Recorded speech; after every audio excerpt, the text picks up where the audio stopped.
Before we get started, I want to give a special thanks to Alan Berry and Mark Enoch, the directors of Dead Man's Line, the true story of Tony Kiritsis. It's a documentary about the subject of this episode.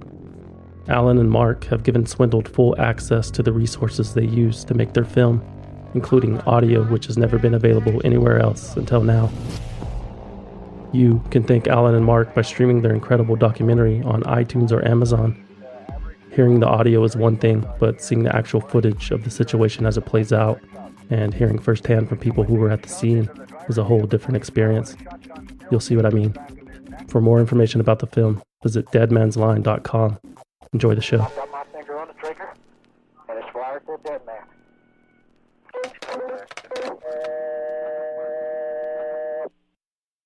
Step in that whole process. I have a motion.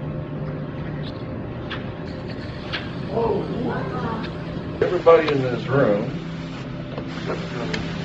assholes behind that counter, hit the road. You may leave, you may leave. Dean, he told you The women can leave. 6 men stay. Everyone else leaves. The December 14th, 2010 Panama City, Florida school board meeting was proceeding according to plan. The first half was spent honoring local students for their achievements during the school year, before the floor was opened up to questions from the general public. One member of the small group of citizens in attendance, 56-year-old Lynn Haven resident Clay Allen Duke, proclaimed that he had a motion. Duke stood up from his seat and walked calmly to the closest wall and spray-painted the letter V in red with a circle around it. It was the same symbol used in the movie V for Vendetta, in which an anarchist freedom fighter attempts to ignite a revolution through terrorist acts against a fascist regime. Clay Duke fancied himself somewhat of an anarchist.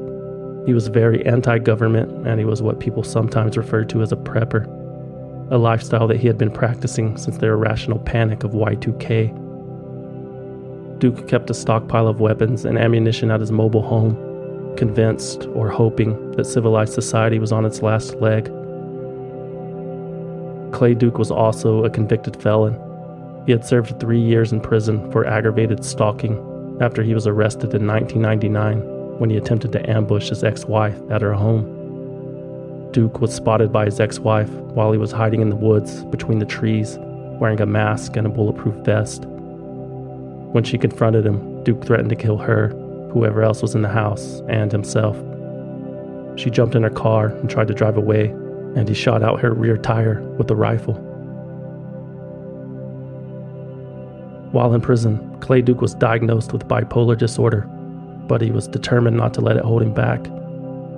After his release in 2004, Duke enrolled in a massage school and became a licensed massage therapist, but for some strange reason, he had trouble finding and keeping clients. He was soon unemployed and struggling to make ends meet. He became completely reliant on the income of his new wife, Rebecca, which is why Clay Duke found himself at the school board meeting that day. He had the date circled on his calendar at home. Clay Duke had a bone to pick.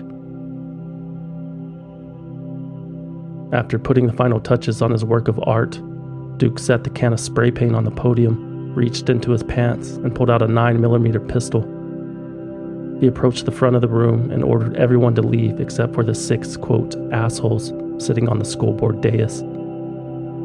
Duke aimed the pistol at Superintendent Bill Husfeldt and told him, I'm gonna die today. You see, our benefits have run out. We're broke. You see what I'm saying? Please explain to us, sir. Please explain to us. I'm not sure she can work. While Clay Duke's back was turned, Ginger Littleton, one of the female board members who had been ordered to leave, pokes her head back into the room. In the video, you can see Ginger twisting the handle of her purse tightly around her hand while quietly approaching Duke from behind. When she gets in range, she swings her purse at Duke's right hand that is holding the gun.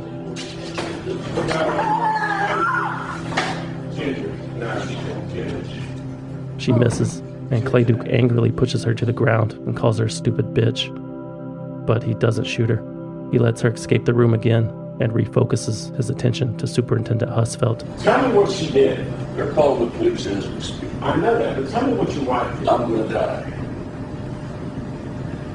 Tell me what your wife did. If you're gonna kill yourself or kill us or whatever, at least let us know what's going on. Because I'll be very honest with you. I swear I don't know who your wife is or what she did. I don't. I don't want to die like anybody else does. Mr. Husfeldt signed the papers, I'm sure, but he doesn't know her. What's the situation? I'm just asking, what did she do? Was she a teacher? Was she a paraprofessional? Did she work in the classroom? Did she work in the cafeteria? Was she a bus driver? I don't know. Rebecca Duke was a Panama City school teacher. She taught English to children with special needs. She was fired after a 97-day probationary period for not performing up to standards.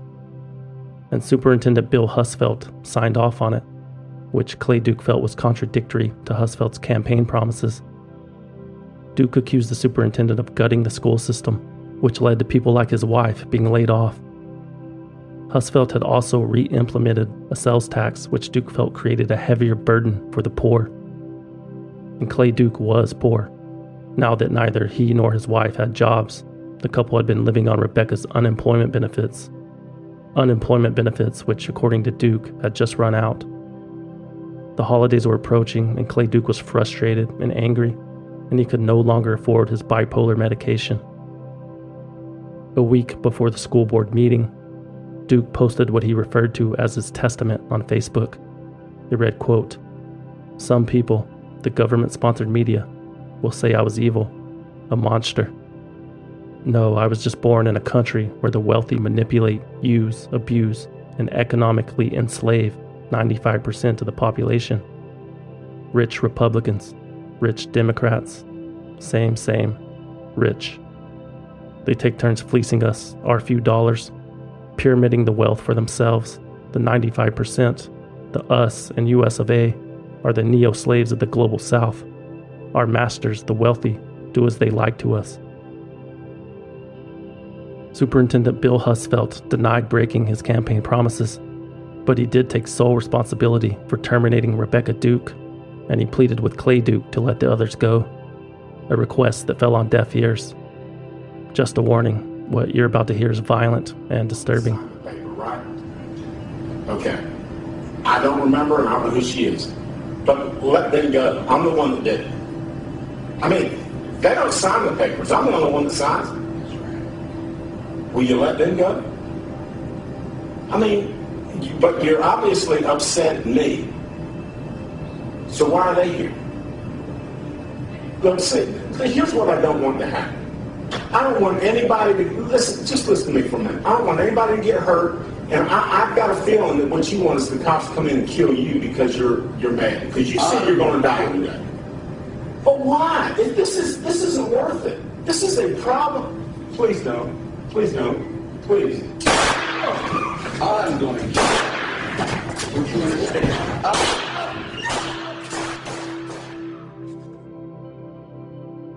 Clay Allen Duke fired his gun 4 times, standing only a few feet in front of Bill Husfeldt. The other board members dove for cover behind the dais. In the midst of the chaos, Duke had not noticed that Mike Jones, the school security officer, had snuck into the back of the room and taken position behind a table. Jones opened fire on Clay Duke and hit him twice, which made him fall to the ground, incapacitated but conscious enough to return fire.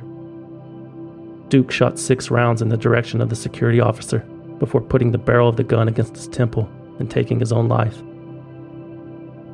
This is school security officer Mike Jones describing the emotions he experienced during the incident. I think that the thing that sticks in my mind most of all was during the gun battle. I tried to get this gentleman to come outside with me and to draw him away from the school board and the superintendent, and that didn't work. And when I was planning my engagement, and I saw that first shot, and I knew the superintendent fell backwards and all the board members fell backwards, and that he and I engaged in a gun battle, that I'd lost the superintendent and I'd let him down. And I love him and the board, and I love the school system, and that was the only thing that come to my mind. And when the superintendent came up from behind that counter and Franklin Harrison, and he came and hugged my neck. That's when I lost it, like I am now. I could just crying. I cried at chick flicks too, y'all. But just to see him, it was like seeing a newborn baby for the first time. That I knew. Newborn baby. I'm not lying to you, and I can't get that out of my mind. That's the picture that I see the most. I don't see the shots being fired. I don't see the bullets. I see him and coming from behind that desk, and I knew that it was okay. And I'm not a hero, folks. I just done my job, and yes, you are. And in total, Clay Duke fired 11 bullets at the school board members and the security officer. He missed every single one of them. There were no injuries.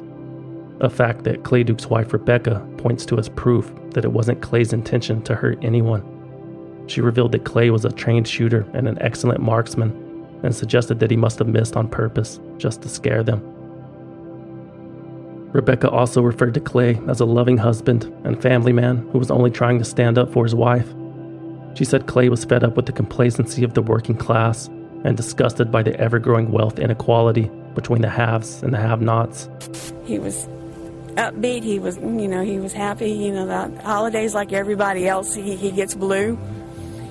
I talked to him Sunday night on the phone because I was down here for, today would make a week and a day because I was down here trying to fill out applications and trying to get in some interviews so that I could actually say, honey, guess what? I got a job. Everything's going to be okay. But evidently I didn't get that chance. And I'm sorry about that. Because I love my husband. He's really a gentle giant. He's tender and he's loving. His actions, the way that what he did was, wrong in the eyes of the law and society probably. But basically, he loved me. He loved his family.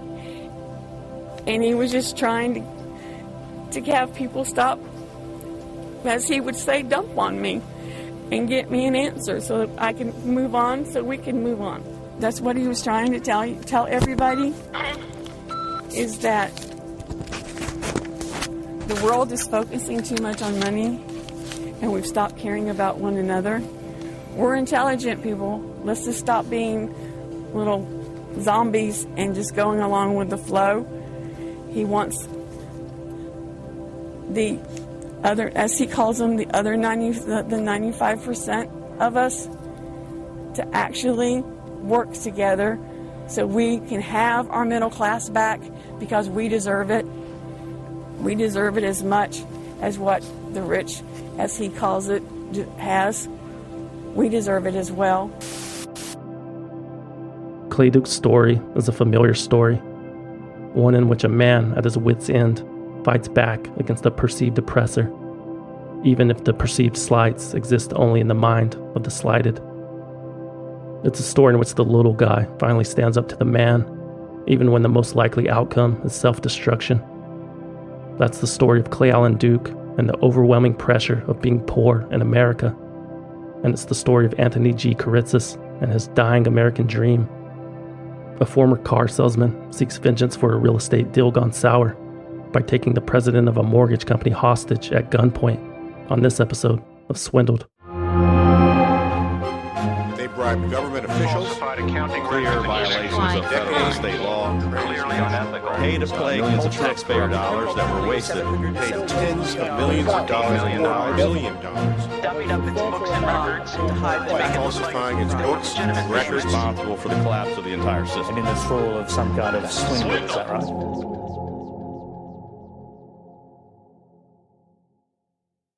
1,000-seat arena, which is the base for the 3 professional sporting teams, a beautiful art museum, the world's largest children's museum, and of course the well-known Indianapolis 500-mile speedway. Richard Hall was running late for work on the morning of Tuesday, February 8th, 1977. Dick, as his friends called him, had an 8 a.m. meeting with a lone customer named Tony Kiritsis, and Tony was not someone that you wanted to keep waiting. Dick Hall was the president of a real estate and insurance agency and mortgage company named Meridian Mortgage that his father Millard had founded 45 years earlier during the Great Depression. Millard was still involved with the business, but had migrated south to Florida for the winter, leaving his son in complete control. Dick finally made it to work after trudging through the freezing cold and the piles of snow on the ground. He found Tony waiting for him in the reception area of the Hall Management Corporation's offices in the heart of downtown Indianapolis. He noticed that Tony had a roll of site plans in one hand. His other arm was in a sling and he was wearing a short-sleeved shirt with no coat. A curious choice considering the weather. On the table in front of Tony sat a white box that was about 5 feet long. Dick assumed that it must have contained additional development plans for Tony's property. Dick Hall led Tony into his father's office to spread the site plans across the large conference room table. Tony shut the door behind them and told Hall that he needed some privacy to adjust his underwear. Dick understood, as any human being that wears underwear would. He turned his back to Tony and focused his attention on the plans in front of him. The plans were for the commercial development of 17 acres of land on the northwest corner of Lyndhurst Drive and Rockville Road. Tony Kiritsis had purchased the land with a $110,000 commercial loan he had secured from the Halls about 5 years earlier. Dick Hall looked up from the plans to see Tony with a wild look in his eyes, and he was pointing a small silver handgun in his face. Tony told Dick that he had done him wrong, and he told him that he planned to let the whole world know about it. Tony Kiritsis handcuffed Hall's hands in front of him, and he pulled a sawed-off shotgun from the white box and wired the muzzle to Hall's neck, which was wired to the trigger by way of a ring on Tony's index finger. A system that Tony referred to as a dead man's line, which he had learned about from an episode of Hawaii Five-0. It was a system that would ensure instant death for Dick Hall if something happened to Tony. The dead man's line ensured that no snipers could take Tony out. There would be no ambushes, no hostage running away. Tony Kiritsis was in complete control. He dialed 911 to begin the next phase of his plan. Hello? Yes. Yes, sir. You'll have to speak up. Is this the police? Yes, it is. Sir, this is a dire emergency. A real serious thing. I've just taken a prisoner. It's not a crank call. I'm a man that these people are trying to bankrupt. They have fucked me around for 4 years.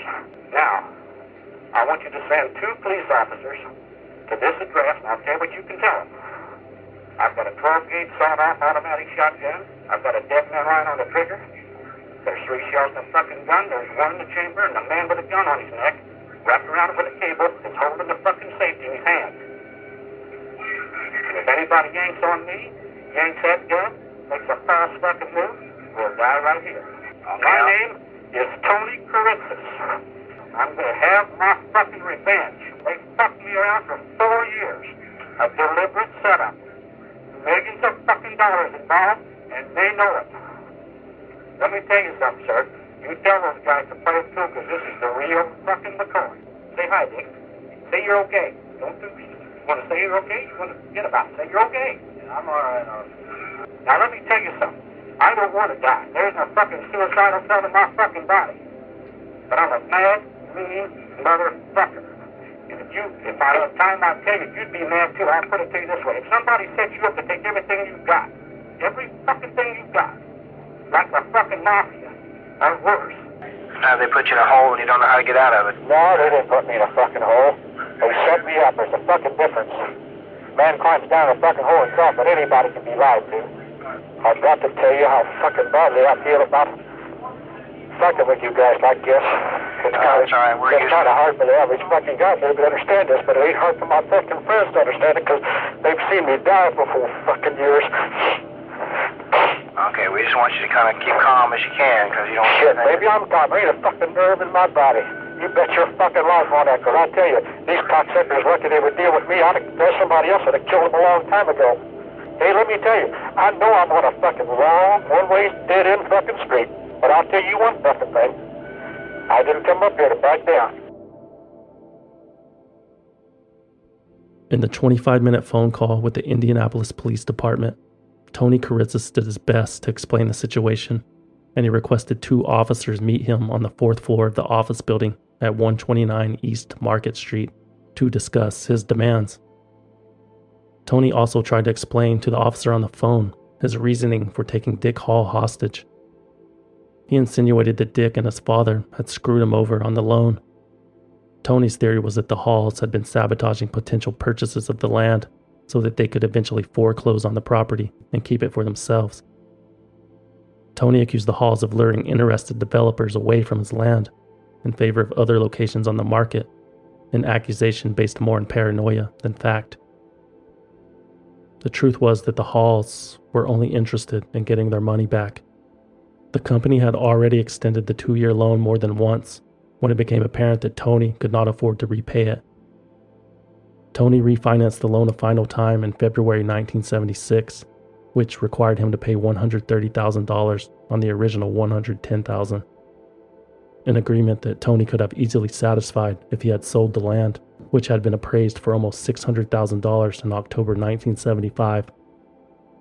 And there were willing buyers, but for some unknown reason, Tony Kiritsis refused to sell. The terms of the refinance required the loan to be paid in full on March 1st, 1977, which was less than a month away. In the 4 years since the loan's inception, Tony had paid nothing on the principal. He was staring foreclosure in the face, and he had no intention of letting the Halls and Meridian Mortgage take from him what he believed was rightfully his. Even though he admitted to being afraid, Dick Hall had remained calm in the office with a shotgun pressing against his skull. He tried to persuade Tony to give up on the plan a few times, but stayed quiet for the most part, only speaking when it was demanded of him. Partly consoled by the fact that Tony kept repeating that it wasn't his intention for anybody to get hurt, including himself. Still, Dick had never seen anyone as angry as Tony Kiritsis, and Dick didn't feel like he had done anything wrong to cause that anger, and there was nothing he could do or say to convince Tony otherwise. So he would just have to wait and see how it all played out. More than an hour and a half would pass before Tony Kiritsis would make his next move. The cops never came into the building, so Tony marched Hall out of his office onto the streets of downtown Indianapolis. Tony originally intended for him and his hostage to escape in the car that he drove to the office, but that plan was derailed when Tony accidentally broke the key off in his ignition earlier that morning. Instead, Tony aimlessly paraded Dick Hall for over 5 city blocks while trying to come up with another idea. This is Officer David Kaufman sharing his first-hand observations from the scene. It was wired around his fingers and around his arm, so if he let go of it, it would still pull the trigger. He had a cable around a man's throat attached to the shotgun, so there's no way to get the shotgun away from the man's head. So I told him, whatever you want, just let me know. He didn't say anything about his intentions? He said that he was going to get everything he wanted, or he would shoot the man. That's about all. He never did tell me exactly what he wanted. He just kept walking. Did Mr. Hall say anything as you were walking along the road? No. He appeared to be fairly calm for the situation. He did what he was told and walked when he was told to walk and stopped when he was told to stop. Would you describe the suspect as being extremely nervous? No. He knew what he was doing. For the situation, I'd say he's fairly calm. He knew exactly what he was doing. The juxtaposition between the two men was striking. Dick Hall was quiet and reserved, tall and slender. Tony was short and stocky with a fiery temper and a dirty mouth. He was verbally berating and abusing the onlooking police officers who were trying to maintain their distance, all the while demanding the use of one of their police cruisers. At one point during their stroll, both Tony and Dick slipped on the ice and fell to their knees, almost activating the dead man's line. Tony couldn't believe that the gun didn't go off. His contraption had not worked as intended, which only made him more angry. As the two men approached an empty cop car to make their getaway, a loud bang startled the already nervous crowd that had gathered. A rubbernecker driving a Lincoln Continental east on Washington Street had driven directly into a telephone pole. Even Dick Hall had to keep himself from laughing at the comedic tragedy of it all. Tony crawled into the passenger seat of the police car from the driver's side and pulled Dick Hall in behind him. With the shotgun pointed directly in his face, Dick was ordered to drive west on Washington Street with the lights flashing. Where right now, the suspect and his victim are proceeding westbound on Washington Street in an Indianapolis police car with red lights flashing. The car is number 2-132. It was proceeding west on demand from the kidnapper, apparently, as a consequence and part of the hostage situation that developed about an hour ago. Around 9:30 a.m., 8 miles west of downtown, the police car driven by hostage Dick Hall pulled into the entrance of Crestwood Village, a red brick apartment community where Tony Kiritsis lived. Dick parked the car and Tony led him up the stairs to his third-floor apartment. Inside, Tony set Dick at his dining room table opposite of the shotgun, which was propped up on phone books and pointed directly at him. Tony began making phone calls to seemingly almost everyone he knew. He called brothers and half-brothers, friends and family. He even called Dick Hall's wife, Ibby, to let her talk to her husband, maybe for the last time. Eventually, Tony removed the wire from Dick's neck and moved him to the bathroom floor where he was handcuffed to a long, heavy chain. Hours passed before Tony slid a plate of salami and cheese under the bathroom door and said, quote, "Dick, eat up off the plate like the goddamn dog that you are." From outside, a complex set of wires could be seen dangling in the window of Tony's apartment. Police were negotiating with Tony through his front door when he alerted them to the fact that the whole place was booby-trapped.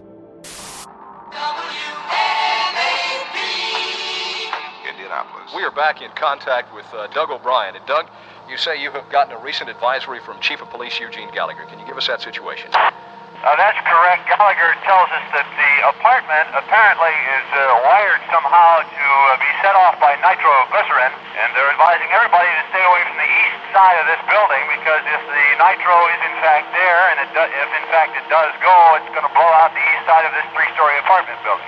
There are officers trying to negotiate with the gunman, and there is a SWAT team right outside the building waiting for any eventuality.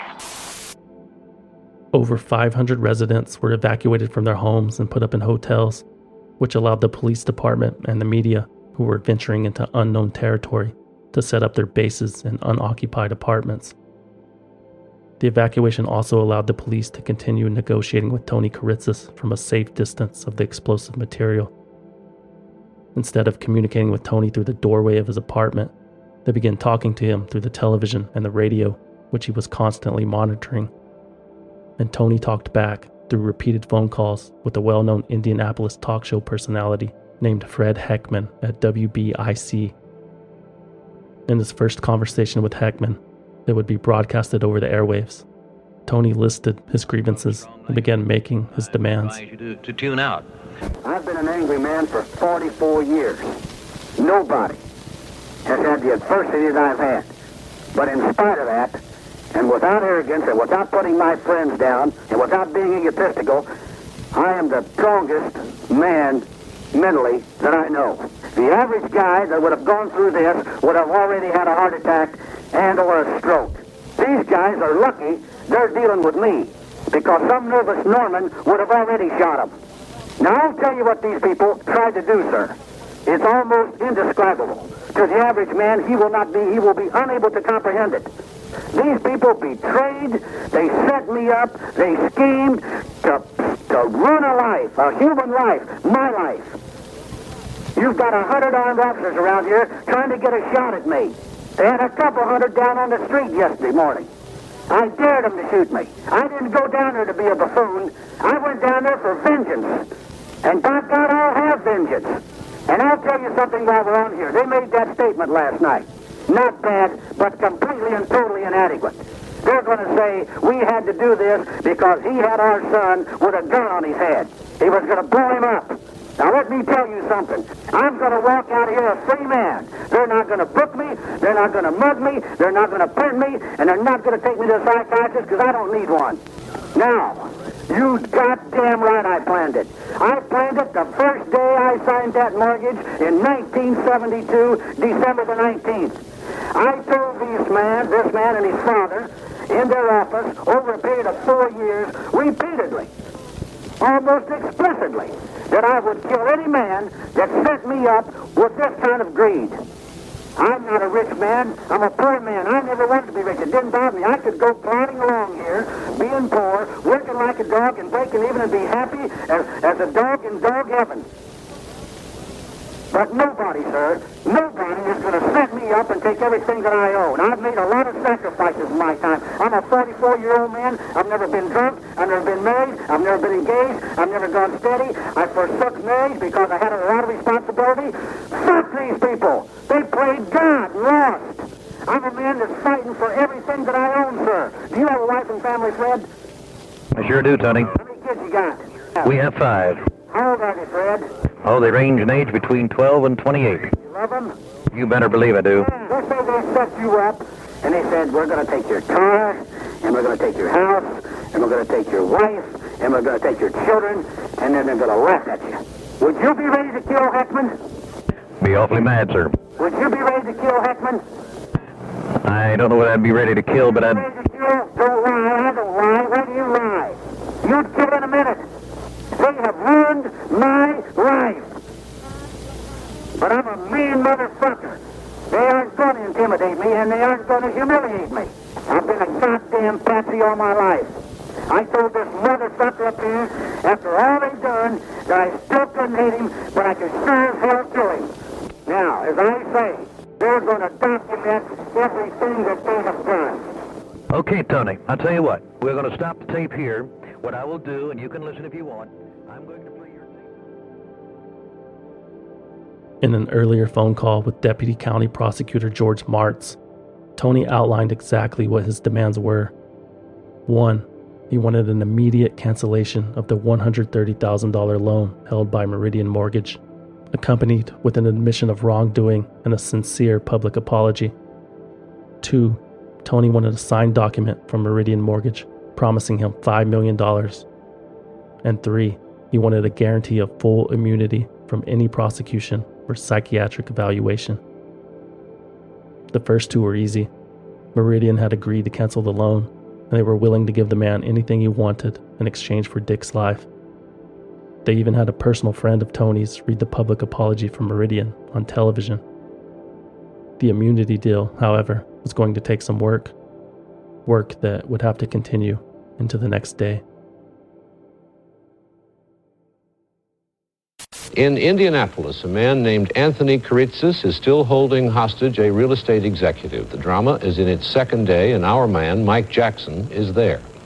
What kind of a man is Anthony Kiritsis? Friends of his who have come out to the apartment complex to dissuade him from doing anything rash say he is an emotional man, a man prone to anger. Police say he has a record mainly for beating people up. One policeman who didn't want to be identified, a man who said he grew up with Kiritsis, says he is a good friend and a bad enemy.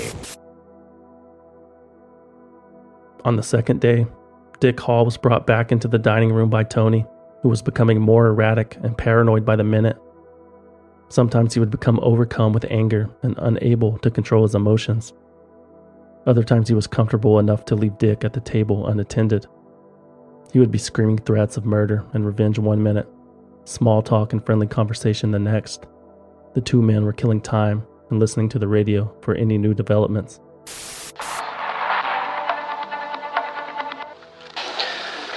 Good evening. I'm in a room near the police headquarters outside the apartment of Tony Kiritsis, where he's holding Dick Hall hostage. We've been requested airtime by the Marion County Public Prosecutor's Office in order to give an address by Deputy County Prosecutor George Martz, an address apparently aimed at Tony Kiritsis himself. Now here's Mr. Martz. Thank you. At this time, I would like to read a letter from the Office of the Prosecuting Attorney of Marion County, James F. Kelly, Prosecutor. This document is dated February 9, 1977. It's entitled Letter of Immunity Granted to Anthony George Kiritsis. Mr. Anthony George Kiritsis. The Marion County Prosecutor, James F. Kelly, does hereby confer and grant to Anthony George Kiritsis immunity from prosecution with reference to the abduction of Richard Hall and all subsequent acts done or alleged to have been done are caused by the said Anthony George Kiritsis. This document is signed James F. Kelly. authorized by David L. Rimstead.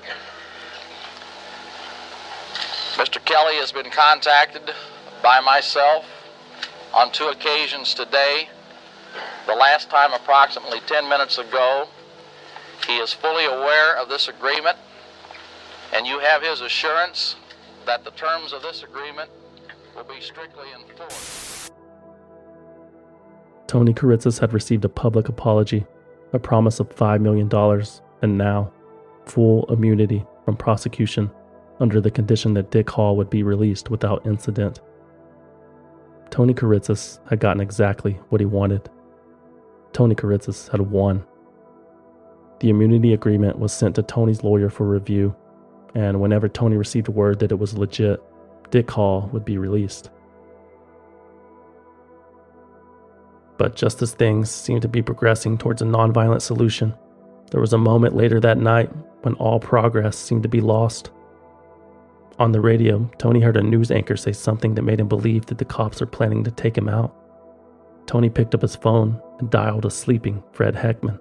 How you doing, my friend? Those motherfuckers just broadcast something on your fucking radio station. Now they're trying to lie about it, Fred. And I don't like it. Where the fuck? Don't tell me what I heard. Wait a second. You know goddamn well what I heard. Tony, I heard it, and they said it, and now they're trying to act like I was hearing things. Tony? I don't like it. Tony, I just got... They just called you and had you call me. Hey, wait, I'm home, Tony. I don't know. They just called you and had you call me, right? I heard yell. Okay. You heard what I heard, right? No, I didn't, Tony. I was sound You're asleep. a fucking liar, Fred. Hey, you know I don't lie to you now. You know I don't lie to you. I haven't lied to you yet.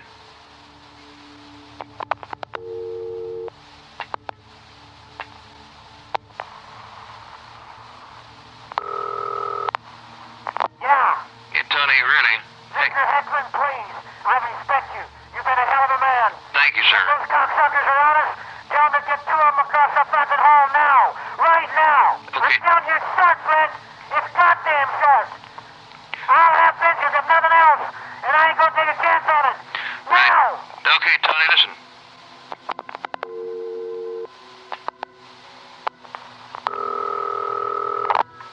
Hello. Yeah, it's Fred. Yeah.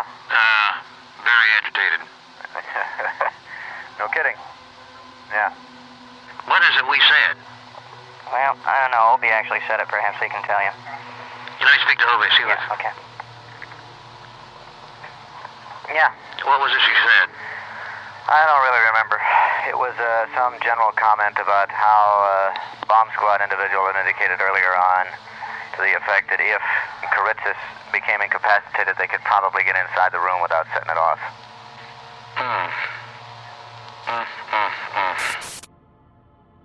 Tensions heightened as Tony Kiritsis went silent for the rest of the night, and the hostage situation moved into its 3rd day. The only people who knew what was happening in that apartment were Tony Kiritsis and Dick Hall. Everyone breathed a sigh of relief the following morning when Tony called Fred Heckman to apologize for his anger the day before. Tony said he was fed up with the media talking about how to save Dick Hall without any concern for Tony Kiritsis. Tony also expressed concern for the pending immunity deal. I'm very apprehensive about what they might drum up on this immunity thing and give me some kind of a false thing, you know, and then when I walk out, they're going to arrest me. And I'm going to tell you, Mr. Heckman, they might get that job done. But if they do, heaven help them. After the deal was given a thumbs up by his lawyer, Tony rewired the shotgun to Dick Hall's neck and prepared for his victory speech. A press conference would be televised from the apartment complex's clubhouse. The media and law enforcement were already swarming the place, waiting for the man of the hour to arrive. At about 10:20 p.m., the door to Tony's apartment opened. The 2 men emerged in the same formation as a few days before on the streets of Indianapolis, with Dick Hall walking slowly in front, with Tony close behind, prodding him with the barrel of his gun. As soon as Tony entered the crowded room, he demanded that the cameras be turned on. Turn the goddamn cameras on. He wanted everyone he knew to see him relish in his victory. Read that, pal. Read it. He handed a prepared statement to Dick Hall and demanded him to read. Television. I've been called a kidnapper, an extortionist, a thug, and everything else. I want it on all 3 national channels. I've got friends all over the country. You read it. February 10th. Where are the cameras? I want them to see this guy. God damn it, you guys with those Kodaks, get out of the way.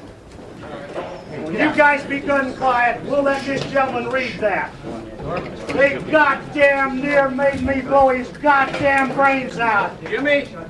I'm the only motherfucker mean enough to have withstood this without having a goddamn stroke or a heart attack. Jimmy? Okay, read it. February 10th, 1977. This statement is being made to try and state the items that Mr. Kiritsis alludes to as being the illegal... Hold it, I want this goddamn thing understood. I'll read it. February 10th, 1977. I want a glass of water. This statement is being made to try and state the items that Mr. Kiritsis alludes, and I don't like that word. I charge... What followed was a 20-minute rant that featured every human emotion known to man. Tony anointed himself a, quote, goddamn national hero. He remained angry and defiant as he refuted the Hall statement line by line. He called Dick and his father names and repeated the claim that they had fucked him over. Minutes later, Tony was teary-eyed and apologetic and greeted members of the audience whom he recognized. He also revealed that the bombs in his apartment were nothing more than 2 jugs of gasoline. At times, it seemed like Tony was preparing to blow Hall's head off on national TV. In fact, many of the networks covering the event ended their broadcasts prematurely to prevent airing the inevitable. Police Chief Eugene Gallagher, who was standing next to Tony throughout the duration of his statement, had a concealed firearm in his pocket and a plan to intervene. Gallagher revealed later that he had a handkerchief in his other pocket that he would pull out to signify of his intention to take the shot. Gallagher claimed that he had started to reach for the handkerchief multiple times before Tony's speech was over. Luckily, the press conference ended without incident, and Dick Hall was unwired from the shotgun. Tony used the opportunity to prove that the gun was actually loaded by shooting it into the sky through an open door. Nice and cool in here. What'd I tell you? I stuck one of these in your ear for 3 days, and you had one in mine for 4.5 years. I'm sorry, man. Harry? Tony wants to talk to you. Harry, baby, just got the signed paper. It's all over, man. I got $5 million. You tell Ma, and I'll be down there. Just don't worry about it. You okay? You... No, hell, I'm free, man. I'm free. Chuck, baby, are we done, honey? Yeah. Get him off of there, Mark. Okay, now it's time. Jesus Christ, I've seen Boy Scouts work quicker than that. Hold that for me. I never drafted Hold it. one faster than that. Wait a minute. Watch it now. Now tip it back on there. There you go. Watch it off your hand, Tony. You know what I'd like to do? Don't shake. Open that goddamn door. Get out of the way. No, Tony, there's been people People out there. Of course, the media waiting outside heard the shot and feared the worst. They weren't sure if the story had just taken a tragic turn until prosecutor George Martz appeared to deliver the good news. Is Paul out of danger? Sure. We got him. Paul is out of danger. We got him. He's okay. Do have him. Where's Tony? I have no idea. I don't know. I don't give a shit. What happened? What happened? I don't know what I can't explain the shot, but Would you go find out for us? I'll find out. But George Louder. The hostage is out. He's okay. After 63 grueling hours, the hostage was free. Dick Hall's nightmare was over, with nothing worse than a little blood on his collar and a lack of sleep. Dick was loaded into an ambulance and taken to a hospital for evaluation before he was allowed to return home to his family. It's been a long ordeal, and my family and I are extremely grateful to God for a safe solution in this ordeal. And we're most appreciative of all those thoughts and prayers that were with us. And we can't express enough our gratitude. Tony Kiritsis, on the other hand, was not free. He was arrested immediately after his speech and charged with 11 counts that included kidnapping, armed robbery, and intent to kill. Get me out of this goddamn place. I'm sorry, man. You arrested me. We'll help you, Tony. You did not. I talked to you, and we had our plan, right? You talked about a cheap shot. No, Tony, I talked to you on the phone, and I told you I was going to bring that man out, and you said okay. No, Tony, you told me you was going to lay that shotgun down up there facing the wall and bring him down without it. You talked about a cheap shot. Now, didn't you? You talk about a cheap shot. No, that's what you told me, Tony. The immunity agreement between Tony and the prosecutor's office turned out to be worth less than the paper it was printed on. Kiritsis found out the hard way that any promises made under the threat of a gun are not legally binding. Immunity cannot be granted to an accused. A document was typed up and given to him which would have granted him immunity so long as the prosecutor's office honored the terms. I'll say this, there was never any intention on the part of the prosecutor's office to honor the terms. Why was he given the grant? Was this just done a ruse to get him out of the room? That's pure and simply it.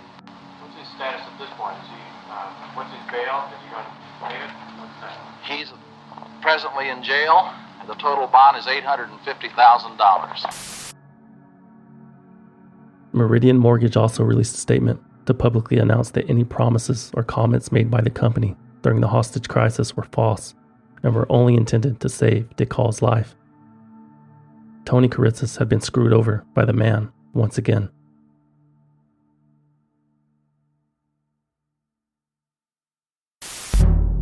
I did to Dick Hall was a terrible thing, a horrible thing. I didn't want to do it, and I tried not to do it. At that point, he burst into tears. Defense attorney Niles Stanton then led him through a narration about his early family life. His voice quivering, Kiritsis said he loved his father in spite of his strictness. He began pushing an ice cream cart 12 hours a day at the age of 9. At times, he broke down completely and needed time to compose himself. Kiritsis told a different story of the abduction of his sister, saying he was being pushed out by the family. Things became very cruel. He was very hurt by what Effie and his brothers did. The jury stared at the defendant as he told of a vow he made over his mother's casket, promising to take care of the family. He dropped a class ring in the coffin. He said he made a cross on the wall in his own blood the day he broke the oath. That was the day the family threw him out of the trailer park. And we might add, Clyde, that the courtroom was packed all day. I'll bet. The Kiritsis trial began on October 3rd, 1977. Witness after witness took the stand to reveal the checkered past of the man responsible for the kidnapping. Although he had never been convicted of a crime, Tony had a history of violence. A few years earlier, Tony had pulled a gun on 2 of his brothers, and he had terrorized his sister with an axe and held her captive for 2 days while he negotiated with his family. Although he was initially resistant to the idea, Tony's defense team convinced him that the easiest path to acquittal was to plead insanity. The prosecution argued that the Halls had behaved honorably in their dealings with Tony, and the defense never disputed that argument. In fact, they agreed with that argument and suggested that only a crazy person would believe otherwise. The defense's case was helped further when Tony Kiritsis took the stand. He apologized for his actions, but it was obvious that he sincerely believed that Dick Hall and his father had cheated him. It was obvious that he was extremely paranoid. Mr. Kiritsis, please rise and face the bench, sir. The form of the verdict is, we, the jury, find the defendant, Anthony G. Kiritsis, not guilty by reason of...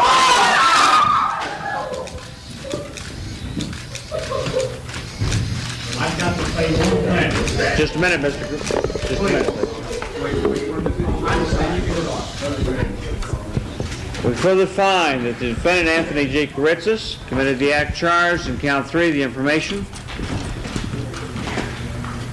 and that at the time the defendant was insane, is therefore not guilty by reason of insanity.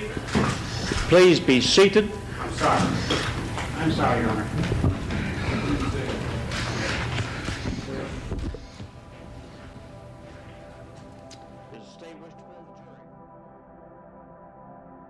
The Tony Kiritsis verdict marked the first time that an acquittal had been broadcast live on national television. The verdict was also announced over the public address system during an Indiana Pacers basketball game at Market Square Arena, and the majority of the crowd started cheering when they heard it. Tony Kiritsis had become a cult of personality. His entertaining rants and relatable misfortunes had elicited empathy from the public. Nobody likes bankers, and everybody loves an underdog, even if the underdog is a misguided madman who was ruled legally insane. The public support and idolization of Tony Kiritsis continues to this day. Read the comments of any YouTube video about the case, and you will find the prevailing sentiment to be that Dick Hall had it coming. Even though Tony Kiritsis had been found not guilty, he was not free to go home. After refusing to submit to a psychological evaluation, he was held in contempt of court and incarcerated in various mental health facilities for the next 11 years. The land that he had fought to protect was eventually foreclosed on and sold at a public auction, where it was purchased for $180,000 by a lone bidder named Meridian Mortgage. Tony was released from the Central State Hospital in January 1988. He went on to live a fairly quiet life, with the exception of the 101 lawsuits he filed against former Indiana governors and other administrators related to his 11 years of detention. Tony was also arrested in 1997 for attacking a neighbor with a baseball bat in a dispute over a driveway. But other than that, he mostly kept to himself. On January 28, 2005, Tony Kiritsis was found dead in his apartment. He was 71 years old. In response to the Kiritsis verdict and the similar John Hinckley trial for the attempted assassination of Ronald Reagan, in cases where the defendant pleads not guilty by reason of insanity, the burden of proof was shifted from the prosecution to the defense. In other words, instead of requiring the prosecution to prove that the defendant is sane, the defense would now be required to prove beyond a reasonable doubt that the accused is legitimately insane. Throughout the early 80s, nearly every state in the Union adopted this new law. Soon after Dick Hall returned to the normal routine of his life, everything seemed to fall apart. Within 3 years of the kidnapping, his father and both of his older brothers died. Dick started drinking again. He was arrested for driving while intoxicated. His businesses collapsed due to a financial recession and a cooling real estate market. He nearly lost the family home, and his wife Ibby filed for divorce in '92. Yet, Dick Hall has said that the most difficult moment of the whole ordeal for him was when his 7-year-old daughter came home from school one day and told him that her friend's mother said Dick Kiritsis should have, quote, blown your head off. Dick Hall tried to put the hostage event behind him. He rarely talked about it with Ibby or his children, a decision that he says he still regrets to this day. He ignored the media coverage of the Kiritsis trial, but was kept abreast of the happenings from people who recognized him in public. Dick Hall did not speak about the event publicly until he released his memoir in 2017 at 81 years old. He says at this point, those 3 days as a hostage are little more than a blur in his memory, but he does admit that every now and then, in his mind, he can still see the wild eyes of Tony Kiritsis. Let me say something. We all live in the greatest country on earth. But this is a type of thing that undermines the liberties that my father and my mother came here from Greece for, and probably all of your ancestors. And I'm not trying to be corny. I may be a flag waver, but I wave it a hell of a lot better than John Wayne, I'll tell you that. Swindled is written, researched, produced, and hosted by me, a concerned citizen, with music by Ethan Helfrich. Thanks again to Alan Barry and Mark Enoch, the directors of Dead Man's Line. Visit deadmansline.com for more information about their fantastic documentary. For more information about Swindled, you can visit swindledpodcast.com and follow us on Twitter, Facebook, and Instagram at Swindled Podcast. If you want to support the show, you can do so by going to patreon.com/swindled. For $5 a month, you'll get early access to new episodes and exclusive access to bonus episodes.